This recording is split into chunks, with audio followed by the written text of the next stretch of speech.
Alors, on termine avec Surat al-Fatiha, Inch'Allah. Un des enseignements de Surat al-Fatiha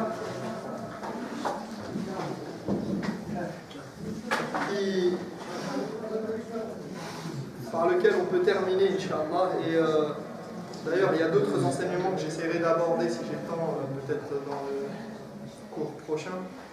Mais Surat al-Fatiha nous enseigne quelque chose d'important dans la relation qu'on a avec notre Seigneur, avec Allah subhanahu wa ta'ala, qui est Adab ad-Du'a.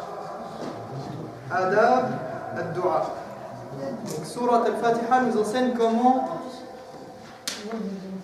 comment invoquer Allah subhanahu wa ta'ala. Comment nouer cette relation de serviteur, de créature avec son créateur. Et tout d'abord, on sait que Allah subhanahu wa ta'ala, qui est le généreux, al-Karim, le noble, yuhibbu an yus'al, il aime qu'on vienne lui demander, il aime qu'on se tourne vers lui. ويرغب إلى السؤال في كل شيء ويغضب على من لم يسأله ويستدعي من عباده سؤالا. Donc Allah nous encourage à l'invoquer et il se met en colère lorsqu'on délaisse l'invocation.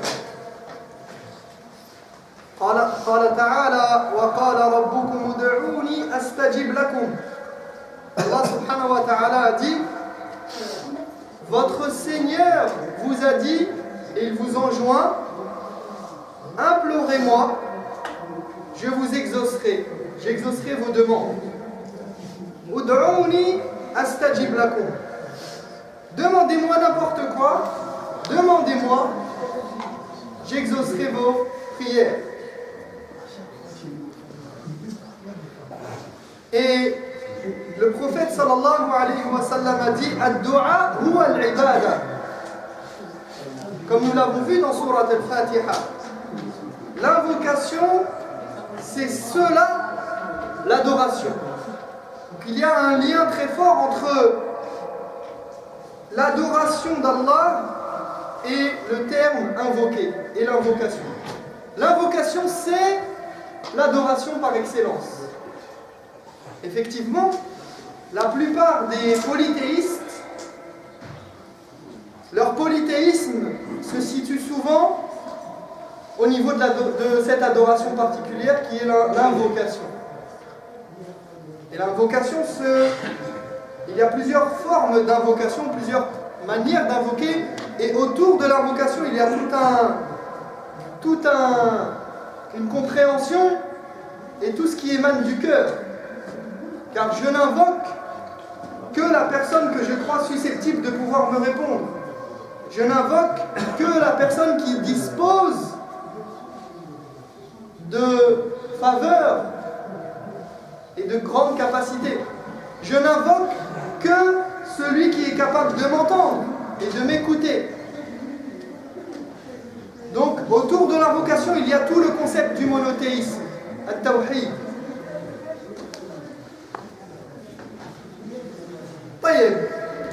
Min adab ad-du'a. Donc simplement, déjà dans Surat al-Fatiha, qui peut nous dire quels sont les adab, quelles sont les bonnes manières à observer pour invoquer Allah subhanahu wa ta'ala? Qu'est-ce qu'on peut extraire de Surat al-Fatiha déjà avant de rentrer dans l'adab d'une manière générale? Qu'est-ce qu'on peut retrouver dans Surat al-Fatiha qui nous donne un adab? Par quoi commence-t-on? Alhamdulillah. طيب. Alhamdulillahi Rabbil Alamin Ar-Rahmanir Rahim Maliki Yawmiddin Iyyaka na'budu wa iyyaka nasta'in Ihdina as-siratal mustaqim. D'accord. Qu'est-ce qu'on fait avant d'invoquer, avant d'arriver à Ihdina as-siratal mustaqim? Al-thana على الله والتمجيد. On glorifie Allah subhanahu wa ta'ala. Donc avant d'invoquer Allah, on le glorifie par les noms, par les attributs, par tout ce qui correspond à sa grandeur. On doit glorifier Allah avant de lui demander quoi que ce soit. C'est un des enseignements de Surat Al-Fatiha. Comment invoquer Allah en le glorifiant, en citant ses mérites, ses capacités, sa beauté. Quoi d'autre? Sa puissance. Non, ça reste dans le même chemin, mais c'est toujours le même point. Autre chose, pensez que dans les premiers versets, juste après Alhamdulillahi Rabbil Alamin, Ar-Rahman Ar-Rahim. طيب كيف نسمي هذا في لغتنا الاصطلاحية الشرعية؟ ذكر الأسماء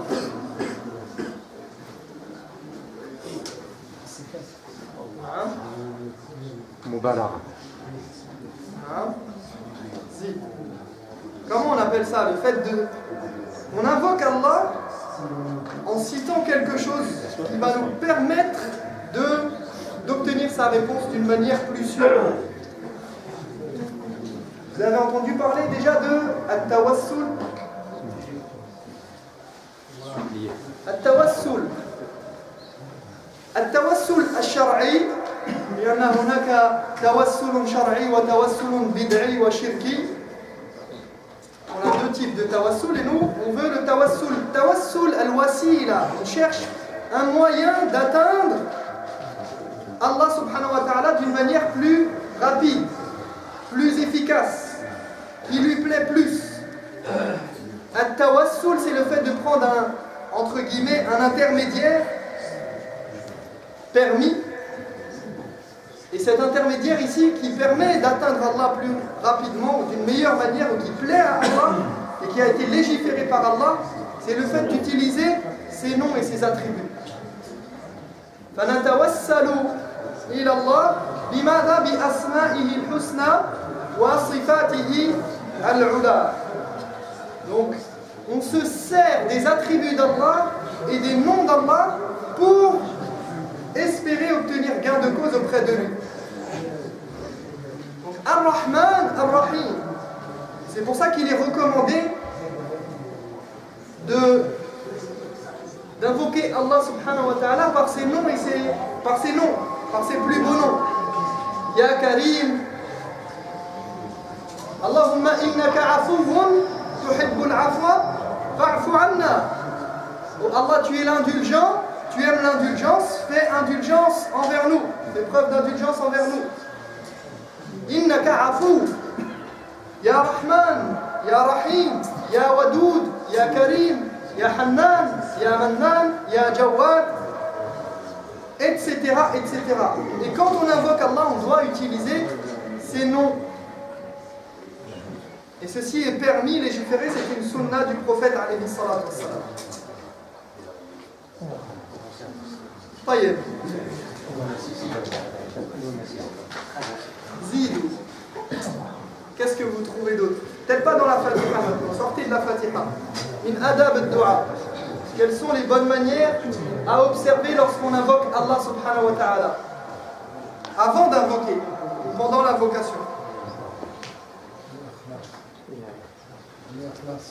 Ikhlas. Ahsant. Bien sûr, invoquer Allah subhanahu wa ta'ala en toute exclusivité. Être orienté vers Allah subhanahu wa ta'ala pour l'invoquer. D'accord? L'exclusivité dans l'adoration. الصدق. طيب نعم. الأعمال القلبية ولكن من الآداب اليقين. أحسنت. اليقين، التيقن. ادعوا الله وأنتم موقنون بالإجابة. Invoquer Allah tout en étant certain d'obtenir une réponse. Yani on n'invoque pas Allah en disant Yallah, je vais essayer, peut-être que ça marche. Si ça marche, qu'est-ce que j'ai perdu? J'ai rien perdu, c'est du bonus. Là, Allah subhanahu wa ta'ala, il attend du serviteur qu'il l'invoque avec certitude. Il invoque Allah avec le cœur convaincu qu'il aura une réponse tôt ou tard. Donc on a dit At-tayaqqun wal-yaqin. Quoi d'autre? الصبر نعم بمعنى ماذا تريد بالصبر؟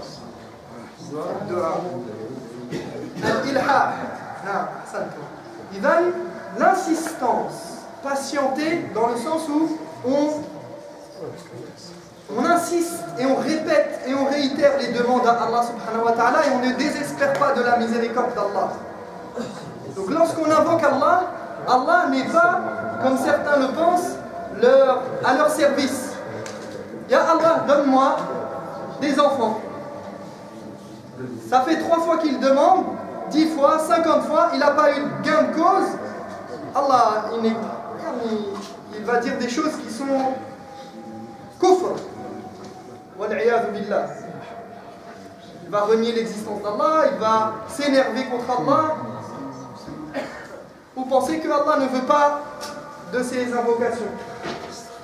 Là, tu invoques Allah subhanahu wa ta'ala avec conviction et avec insistance. En insistant, Allah aime voir que ses serviteurs insistent et lui demandent. Taïeb, quoi d'autre? Quand on fait dua, qu'est-ce qui aide?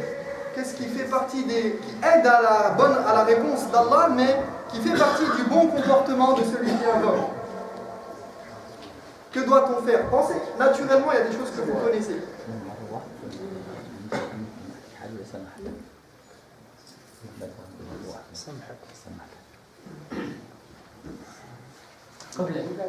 Istiqbal al-qibla, s'orienter vers la qibla.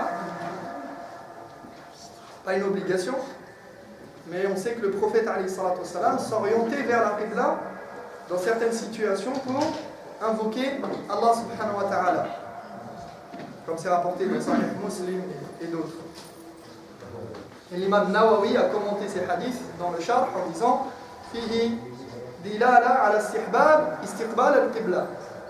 Il y a une indication dans certains hadiths qu'il est préférable de s'orienter vers la qibla pour invoquer Allah subhanahu wa ta'ala. طيب on a oublié quelque chose d'important. الطهارة قد يكون يعني من باب الذكر. استحباب الطهارة في الذكر. Le fait d'être en purification rituelle قد يكون يعني من آداب الدعاء.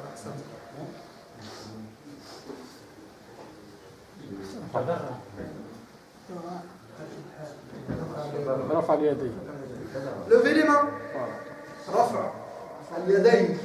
Levez les deux mains pour invoquer Allah subhanahu wa ta'ala. Et la base, c'est que on invoque Allah subhanahu wa ta'ala en levant les mains. Il y a des divergences sur certaines choses dans le fait de lever les mains. D'ailleurs, comment on lève les mains? Pas comme ça, pas comme ça, comme ça. D'accord? Une main collée à l'autre. D'accord?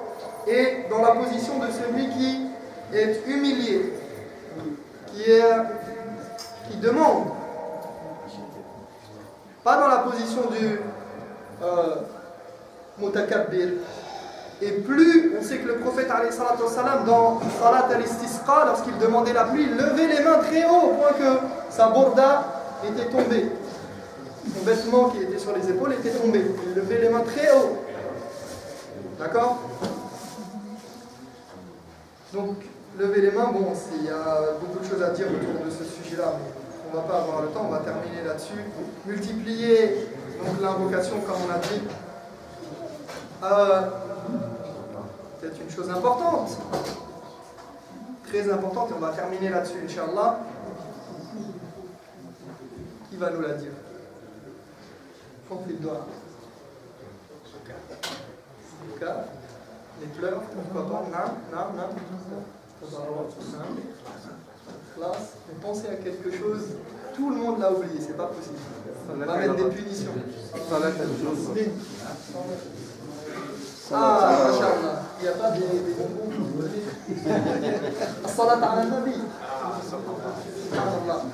As-salat ala nabi sallallahu alayhi wa sallam.